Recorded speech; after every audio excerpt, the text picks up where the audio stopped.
శ్రీ మాఘపురాణము 3వ అధ్యాయము గురుపుత్రిక కథ. కైలాసంలో పరమేశ్వరుడు సర్వమంగళాదేవిని చూసి మాఘమాస వ్రతం చేసి చిరకాల సౌభాగ్యాన్ని సొంతం చేసుకుని సర్వపాప విముక్తురాలై భర్తతో విష్ణు లోకాన్ని చేరిన బ్రాహ్మణ పుత్రిక కథ చెబుతాను వినమంటూ ఇలా చెప్పడం ప్రారంభించాడు ఆ మహాదేవుడు. పూర్వకాలంలో సౌరాష్ట్ర దేశంలో సుదేవుడు అనే బ్రాహ్మణుడు ఉండేవాడు. అతను మహాపండితుడు. అతని దగ్గరకు వచ్చి చాలామంది శిష్యులు వేద శాస్త్రాలను అధ్యయనం చేస్తూ ఉండేవారు. ఆయనకు ఒక కుమార్తె ఉంది. ఆమె మహా సౌందర్యవతి, యుక్త వయస్కురాలు అయ్యింది. వసుదేవుడు ఆమెకు సంబంధాల కోసం వెతుకుతున్నాడు. ఒకనాడు సుమిత్రుడు అనే శిష్యుణ్ణి గురువుగారు ఫలాలు, సమిదలు, దర్భలు తెమ్మని అడవికి పంపారు. అతనితో పాటు గురుపుత్రిక కూడా ప్రయాణమైనది.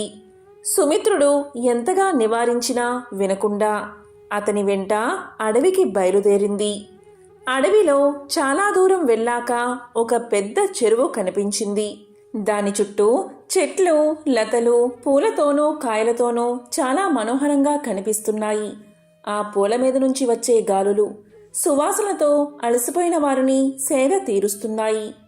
నీరు కలువలతోనూ తామరలతోనూ నిండి నిర్మలంగా ఉంది.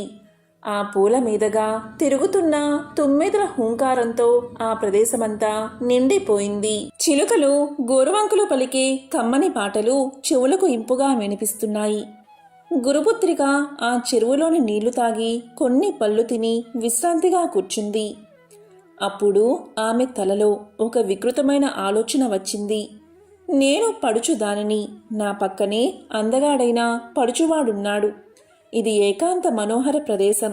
ఇలాంటి చోట నా యవ్వనాన్ని ఎందుకు సార్థకం చేసుకోకూడదు అనుకుంది ఆమె.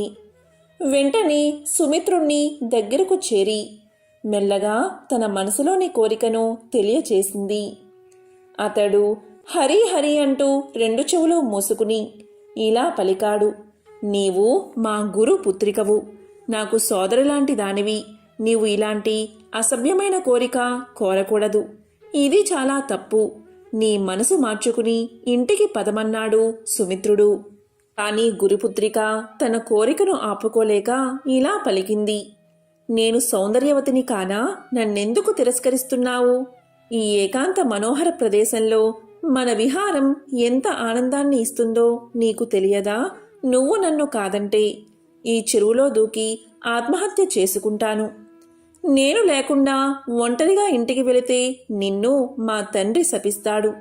అంతటి అనర్థాన్ని కొని తెచ్చుకోవడం తెలివైన పని కాదు. రా, నాతో ఆనందంగా విహరించు, కాదనకు అని అతన్ని నిర్బంధించింది. సుమిత్రుడు ఇంకా ఆమె మాట కాదనలేకపోయాడు. అక్కడున్న పూలతోనూ ఆకులతోనూ చిగుళ్లతోనూ పాన్పు అమర్చుకుని వారిద్దరూ ఆనంద డోలికల్లో తేలిపోయారు. తనివి తీరా సౌఖ్యాలు అనుభవించిన తరువాత వారిద్దరూ పళ్ళు, దర్భలు, సమిదలు తీసుకుని ఇంటికి చేరుకున్నారు. ఆ తర్వాత కొంతకాలానికి గురుపుత్రికకు కాశ్మీర దేశీయుడైన బ్రాహ్మణ యువకుడితో సంబంధం కుదిరింది. సుదేవుడు కుమార్తె వివాహాన్ని చాలా వైభవంగా జరిపించి ఆమెను అత్తవారింటికి పంపించాడు. ఆమె భర్తతో కొన్నాళ్లై కాపురం చేసింది. ఉన్నట్టుండి ఆమె భర్తకు హఠాత్తుగా ఏదో రోగం పట్టుకుంది. ఎంతోమంది వైద్యులకు చూపించినా, ఎన్ని మందులు మింగించినా ఆ రోగం ముదురుతుంది కానీ తగ్గడం లేదు. జీవచ్చవంలా అయిపోయాడు. చిన్నతనంలోనే ఆమెకు సంసార సౌఖ్యం లేకపోయినందుకు ఆమె తల్లిదండ్రులు చాలా విచారిస్తున్నారు. ఒకనాడు దృఢవ్రతుడు అనే ఒక మహాయోగి సుదేవుని ఇంటికి వచ్చాడు. సుదేవుని విచారానికి కారణం అడిగాడు. ఆయన కుమార్తె అవస్థ గురించి చెప్పి విచారించాడు. అప్పుడు దృఢవ్రతుడు తన దివ్య దృష్టితో చూసి, సుదేవా, నీ కుమార్తె పూర్వజన్మలో ఒక రాజకూతురు. అయినా వయసు వచ్చినప్పటి నుంచి వ్యభిచారిణి అయి పరపురుషులతో ఆనందిస్తూ ఉండేది. తన స్వేచ్ఛా విహారానికి అడ్డు వస్తున్నాడని తన భర్తను కూడా రహస్యంగా చంపించింది. చివరికి రోగిష్టిదై ఆ బాధలు పడలేక ఆత్మహత్య చేసుకుంది. భర్తను చంపిన దోషం వల్ల, ఆత్మహత్యా దోషం వల్ల ఆమెకు ఈ జన్మలో ఈ పరిస్థితి కలిగింది. అంతటి పాపాత్మురాలు స్తోత్రియ బ్రాహ్మణుడివైనా నీ ఇంట్లో ఎలా పుట్టింది అనుకుంటున్నావా? దానికి కూడా ఒక కారణం ఉంది. ఆ పూర్వజన్మలో తన స్నేహితురాలు బలవంతం చేస్తే ఒక మాఘశుద్ధ సప్తమి నాడు సరస్వతీ నదికి వెళ్ళింది. చెలికత్తెలతో పాటు స్నానం చేసింది. వారు ఇసుకతో గౌరీదేవిని చేసి పూజిస్తుంటే వారి నిర్బంధం మీద 4 పువ్వులు గౌరీదేవి మీద వేసింది. ఆ పూజా ప్రభావం చేత స్తోత్రియ బ్రాహ్మణ కుటుంబంలో పుట్టింది. ఈ జన్మలో కూడా పెళ్లి కాకముందు కన్యగా ఉన్నప్పుడు నీ శిష్యుడైన సుమిత్రునితో కలిసి అడవికి వెళ్ళి అతన్ని అనేక విధాలా బలవంతం పెట్టి అతనితో విహరించింది. మరి పూర్వజన్మలోనూ ఈ జన్మలోనూ చేసిన పాప ఫలం అనుభవించక తప్పుతుందా? అందుకే ఆమె సంసారం అలా అయ్యింది. భర్త ప్రాణావశిష్ఠుడై ఉన్నాడు అని చెప్పగా విని సుదేవుడు తన కూతురి దుష్ట ప్రవర్తనకు సోదర సమానుడైన తన శిష్యుడితో రమించినందుకు చాలా బాధపడి ఆ మహాయోగితో ఇలా అన్నాడు: స్వామి, నా కూతురి పాపకర్మలకు పరిహారం లేదా? ఆమె భర్తతో తిరిగి సుఖంగా బతికే యోగం లేదా అన్నాడు.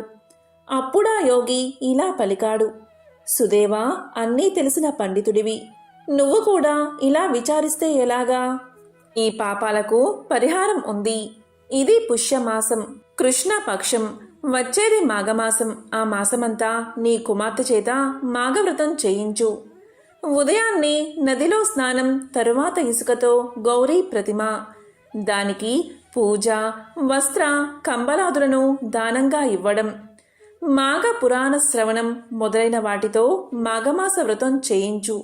అంతేకాదు, మాఘశుద్ధ తదేనాడు ఒక చేటతో పసుపు, కుంకుమ, చీర, రవికల గుడ్డ, చెవి కమ్మలు, పళ్ళు, పూలు మొదలైనవి పెట్టి ఇంకొక చేట దాని మీద బోర్లించి 7 ముత్తైదువులకు మూసి వాయినాలు ఇప్పించు.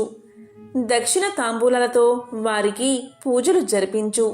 ఈ మాఘమాస వ్రతం యథావిధిగా ఇలా జరిపిస్తే మీ అల్లుడు బతుకుతాడు. నీ కుమార్తె సర్వపాప విముక్తురాలై నూరేళ్లు మాంగళ్య శోభలతో సంతానవతి అయి జీవిస్తుంది అని చెప్పి వెళ్ళిపోయాడు. సుమిత్రుడు తన కుమార్తె చేత మాఘమాస వ్రతం చేయించాడు. ఆమె పాపాలు తొలగిపోగా తన భర్తతోనూ సంతానంతోనూ నూరేళ్లు సుఖంగా జీవించి చివరికి శ్రీ లక్ష్మీనారాయణుని సాన్నిధ్యాన్ని పొందింది అని పరమశివుడు పార్వతికి తెలియచేశాడు. శ్రీ మాఘ పురాణము 3వ అధ్యాయము సంపూర్ణం.